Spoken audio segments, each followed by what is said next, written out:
शमीमा बेगम का जन्म 25 अगस्त 1999 को लंदन, इंग्लैंड में बांग्लादेशी मूल के माता-पिता के यहाँ हुआ था। वह पूर्वी लंदन के बेथनल ग्रीन में एक ब्रिटिश बांग्लादेशी मुस्लिम परिवार में पली बढ़ी। उनके पिता खुदरा व्यवसाय में काम करते थे और उनकी मां गृहिणी थीं। परिवार एक स्थायी प्रवासी समुदाय का हिस्सा था और बेगम को उनके भाई बहनों के साथ एक स्थिर माहौल में पाला गया था। उन्होंने स्थानीय स्कूलों में पढ़ाई की थी। उसके बाद बेथनल ग्रीन एकेडमी में दाखिला लिया, जहां उन्होंने अपने GCSES की पढ़ाई की। उनकी किशोरावस्था उस समय में बीत रही थी जब सीरियाई गृहयुद्ध एक जटिल अंतर्राष्ट्रीय संघर्ष में बदल चुका था। जब इस्लामिक स्टेट नामक उग्रवादी समूह ने सीरिया और इराक के बड़े हिस्सों में खिलाफत घोषित की थी। जून 2014 में ISIS की घोषणा के साथ ही एक वैश्विक प्रचार अभियान भी चलाया गया था, जिसका उद्देश्य विदेशी लड़ाकों और परिवारों की भर्ती करना था। इस समूह ने online magazine, encrypted messaging, social media accounts और व्यक्तिगत संपर्क का इस्तेमाल करके यूरोप, उत्तरी अमेरिका और दुनिया भर के अन्य हिस्सों में युवा मुसलमानों को निशाना बनाया। प्रचार में खिलाफत में जीवन को व्यवस्थित, धार्मिक रूप से प्रामाणिक और उद्देश्यपूर्ण दिखाया गया, जबकि रक्षात्मक जिहाद का हिस्सा रही हिंसा को कम करके या उचित ठहराकर प्रस्तुत किया गया। दिसंबर 2014 में बेथनल ग्रीन एकेडमी की एक साथी छात्रा शर्मीना बेगम, कोई संबंध नहीं, सीरिया गई और ISIS में शामिल हो गई। उसकी रवानगी से स्कूल और स्थानीय अधिकारियों के बीच चिंता बढ़ गई। पुलिस ने स्कूल आकर छात्रों से बात की और उन्हें कट्टरपंथी बनने के खतरों के बारे में चेतावनी दी। लेकिन इन हस्तक्षेपों के बावजूद शमीमा बेगम और उसकी दो करीबी दोस्त खादिजा सुल्ताना और अमीरा अबाइस उन लोगों से संपर्क में बनी रहीं जो ISIS के ऑनलाइन नेटवर्क से जुड़े थे। 17 फरवरी 2015 को तीनों लड़कियां अपने घरों से निकल गईं। सुबह सुबह वे गैटविक एयरपोर्ट गईं और इस्तांबुल, तुर्की के लिए फ्लाइट में सवार हो गईं। बाद में जारी की गई CCTV फुटेज में दिखाया गया कि वे बिना किसी परेशानी के एयरपोर्ट से गुजर रही थीं। परिवारों ने उसी दिन गुमशुदगी रिपोर्ट कराई और तुर्की अधिकारियों ने लापता नाबालिगों के रूप में उन्हें कुछ समय के लिए हिरासत में लिया, लेकिन उन्हें रिहा कर दिया गया और बाद में वे तस्करों की मदद से सीरिया में दाखिल हो गईं, जो Islamic state of Iraq and Syria से जुड़े हुए थे। उनकी यात्रा की गति और समन्वय से यह संकेत मिलता है कि वे UK छोड़ने से पहले ही मददगारों के साथ करीबी संपर्क में थीं। बाद की जांच में यह सुझाव मिला कि ऑनलाइन भर्ती नेटवर्क ने इसमें महत्वपूर्ण भूमिका निभाई थी। ये मामला उन प्रमुख उदाहरणों में से है जब ब्रिटिश किशोरों ने क्षेत्रीय नियंत्रण के चरम पर Islamic state of Iraq and Syria में शामिल होने के लिए यात्रा की थी। सीरिया पहुंचने पर बेगम ने उस क्षेत्र में प्रवेश किया जो Islamic state of Iraq and Syria की इस्लामी कानून की सख्त व्याख्या के तहत शासित था। रक्का शहर समूह की प्रशासनिक राजधानी था और जो विदेशी महिलाएं Islamic state of Iraq and Syria के कब्जे वाले क्षेत्रों में जाती थीं, उनसे आमतौर पर जल्दी Islamic state of Iraq and Syria लड़ाकों से शादी करने की उम्मीद होती थी। पहुंचने के बाद लगभग 10 दिनों के भीतर बेगम की शादी जागो रीडास से हुई थी, जो एक डच नागरिक थे और इस्लाम कबूल करने के बाद नीदरलैंड से यात्रा करके Islamic state of Iraq and Syria में शामिल हुए थे। रेडिके बेगम से कई साल बड़े थे, जो सिर्फ 15 साल की थीं जब वो UK से रवाना हुई थीं। रेडिके ने बाद में इंटरव्यू में कहा कि वह यूरोप में रहते हुए कट्टरपंथी हो गए थे और सीरिया जाने के बाद वह और बेगम कई अलग-अलग जगहों पर साथ रहे, क्योंकि सीरिया में मोर्चे की लाइनें बदलती रहीं। बेगम ने हमेशा इनकार किया है कि उन्होंने ISIS में किसी भी लड़ाई या प्रवर्तन भूमिका निभाई और कोई सार्वजनिक सबूत नहीं है कि उन्होंने व्यक्तिगत रूप से किसी भी तरह की हिंसा की हो। हालांकि वो एक ऐसे शासन के तहत रहीं जो व्यवस्थित अत्याचारों के लिए जिम्मेदार था, जिसमें सामूहिक हत्याएं, यजीदी महिलाओं की गुलामी, धार्मिक अल्पसंख्यकों का उत्पीड़न और आतंकवादी हमले शामिल थे। सीरिया के भीतर और विदेशों में दोनों जगह 2015 और 2017 के बीच ISIS ने इराकी बलों, कुर्द मिलिशिया और संयुक्त राज्य अमेरिका के नेतृत्व वाले अंतर्राष्ट्रीय गठबंधन के लगातार सैन्य दबाव में अपना क्षेत्र खोना शुरू कर दिया। हवाई हमले तेज हो गए, कई आईएसआईएस नियंत्रित क्षेत्रों में बुनियादी ढांचा ढह गया और बिजली, खाद्य आपूर्ति, चिकित्सा देखभाल और स्वच्छता तक पहुंच बहुत खराब हो गई। आईएसआईएस के कब्जे वाले क्षेत्रों में नागरिकों को समूह की शासकीय संरचनाएं बिखरने से कठिनाइयों का सामना करना पड़ा। सीरिया में अपने समय के दौरान बेगम कई बार गर्भवती हुईं। उसने 3 बच्चों को जन्म दिया, जिनमें से पहले 2 की शिशु अवस्था में मृत्यु हो गई, क्योंकि जीवन की स्थिति खराब थी और चिकित्सा सुविधा सीमित थी। मृत्यु के कारणों का सटीक विवरण पूरी तरह से सार्वजनिक नहीं किया गया है। बीमारी और युद्ध क्षेत्रों में बुनियादी ढांचे का ढहना। इस दौरान Islamic state of Iraq and Syria नियंत्रित इलाकों में कई बच्चों को प्रभावित करने वाले मुख्य कारण थे। 2019 की शुरुआत तक बगुज पूर्वी सीरिया में Islamic state of Iraq and Syria का अंतिम क्षेत्रीय गढ़ घेराबंदी में था। उस समय बेगम काफी गर्भवती थीं और जैसे ही कुर्द नेतृत्व वाली सीरियन डेमोक्रेटिक फोर्सेस पास आईं, वो अन्य महिलाओं और बच्चों के साथ उस इलाके से भाग गईं। उन्होंने आत्मसमर्पण कर दिया और पहले अल होल कैंप में भेजा गया, जहां Islamic state of Iraq and Syria लड़ाकों से जुड़े हजारों विस्थापित लोग रखे गए थे। फरवरी 2019 में टाइम्स के रिपोर्टर एंथनी लॉयड ने बेगम को अल होल कैंप में ढूंढ निकाला।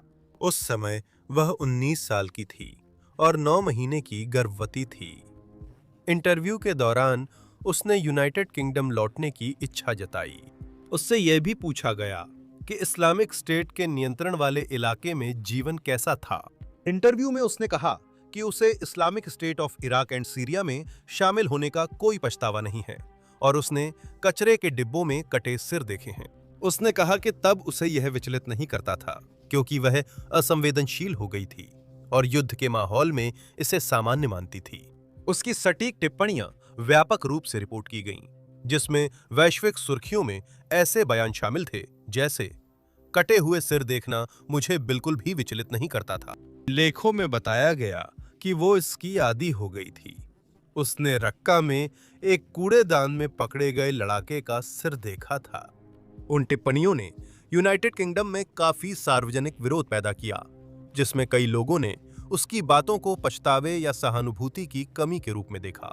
हालांकि बाद के इंटरव्यू में बेगम ने कहा कि वो सदमे में थी और उसे उस शुरुआती इंटरव्यू में अपने तरीके से बात करने का पछतावा है। इंटरव्यू के कुछ ही समय बाद बेगम ने अपने तीसरे बच्चे को जन्म दिया, जो एक बेटा था जिसका नाम ज़ारा रखा गया।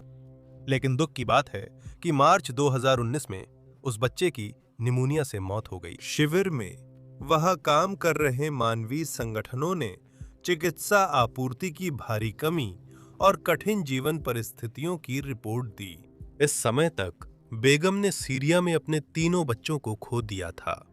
ज़ारा की मौत ने यूनाइटेड किंगडम में बहस को और तेज कर दिया। कुछ लोगों का कहना था कि सरकार ने उसे लौटने की अनुमति नहीं दी, जिससे शिशु की मौत अप्रत्यक्ष रूप से हुई, जबकि अन्य लोगों का मानना था कि आईएसआईएस में शामिल होने का उसका अपना फैसला ही इस त्रासदी की जड़ था। किसी भी तरह से देखें, राजनीतिक प्रतिक्रिया तुरंत आई। 19 फरवरी 2019 को उस समय के गृह सचिव साजिद जाविद ने ब्रिटिश नेशनैलिटी एक्ट 1981 के तहत शक्तियों का इस्तेमाल करते हुए शमीमा बेगम की ब्रिटिश नागरिकता छीन ली। इस आधार पर कि यह उद्धरण सार्वजनिक भलाई के लिए अनुकूल था, गृह मंत्रालय ने तर्क दिया कि असहमति के कारण वह बांग्लादेशी नागरिकता के लिए पात्र थी और इसलिए उसे निराश्रित नहीं किया जाएगा। बांग्लादेश सरकार ने सार्वजनिक रूप से प्रतिक्रिया दी, ये कहते हुए कि बेगम बांग्लादेशी नागरिक नहीं हैं और इसलिए उन्हें बांग्लादेश में प्रवेश की अनुमति नहीं दी जाएगी। इस परिणाम स्वरूप बेगम वास्तव में निराश्रित रह गईं। हालांकि ब्रिटेन सरकार ने यह कायम रखा कि कानूनी परीक्षण पूरा हो चुका है। बेगम की कानूनी टीम ने नागरिकता छीनने के आदेश के खिलाफ अपील दायर की। उन्होंने कहा कि बेगम नाबालिग थी, उसे बहलाया गया, मानव तस्करी का शिकार बनाया गया और विदेश में हिरासत के दौरान नागरिकता रद्द करने से वो कानूनी चुनौती नहीं दे सकी। ये मामला ब्रिटिश अदालत प्रणाली के कई चरणों से होकर गुजरेगा। जुलाई 2020 में कोर्ट ऑफ अपील ने फैसला सुनाया कि बेगम को अपनी अपील आगे बढ़ाने के लिए यूनाइटेड किंगडम लौटने की अनुमति दी जानी चाहिए। प्रक्रियात्मक निष्पक्षता के महत्व का हवाला देते हुए सरकार इस फैसले के खिलाफ सुप्रीम कोर्ट में अपील करेगी। फरवरी 2021 में सुप्रीम कोर्ट ने सर्वसम्मति से फैसला सुनाया कि राष्ट्रीय सुरक्षा संबंधी चिंताएं बेगम के यूके लौटकर व्यक्तिगत रूप से अपनी अपील में भाग लेने के अधिकार से अधिक महत्वपूर्ण हैं। इस फैसले में जोर दिया गया कि अदालत को सुरक्षा जोखिमों के आकलन में गृह सचिव की राय को महत्व देना चाहिए। इस परिणाम स्वरूप बेगम को यूके लौटने की अनुमति नहीं दी गई। उसका मामला फिर स्पेशल इमिग्रेशन अपील्स कमीशन के सामने गया, जो उन मामलों की सुनवाई करता है जिनमें संवेदनशील सुरक्षा सबूत होते हैं, जिन्हें सार्वजनिक रूप से उजागर नहीं किया जा सकता। फरवरी 2023 में स्पेशल इमिग्रेशन अपील्स कमीशन ने फैसला सुनाया कि बेगम की नागरिकता छीनने का निर्णय वास्तव में कानूनी था। आयोग ने माना कि उसके बच्चों के रूप में तैयार होने और संभवतः यौन शोषण के लिए तस्करी के विश्वसनीय आधार थे, लेकिन उन्होंने निष्कर्ष निकाला कि इससे गृह सचिव का निर्णय अवैध नहीं हो जाता। हालांकि बेगम ने फरवरी 2024 में एक बार फिर अपील की। हालांकि कोर्ट ऑफ अपील्स ने उनकी अपील खारिज कर दी। सियाक के फैसले को बरकरार रखते हुए अदालत ने निष्कर्ष निकाला कि गृह सचिव ने अपने कानूनी अधिकारों के तहत कार्य किया था। 2026 तक बेगम उत्तरी सीरिया में ही हैं और उन्होंने अधिकांश घरेलू कानूनी रास्ते आजमा लिए हैं। रिपोर्टों के अनुसार यूरोपीय मानवाधिकार न्यायालय में एक आवेदन पर भी विचार किया गया है।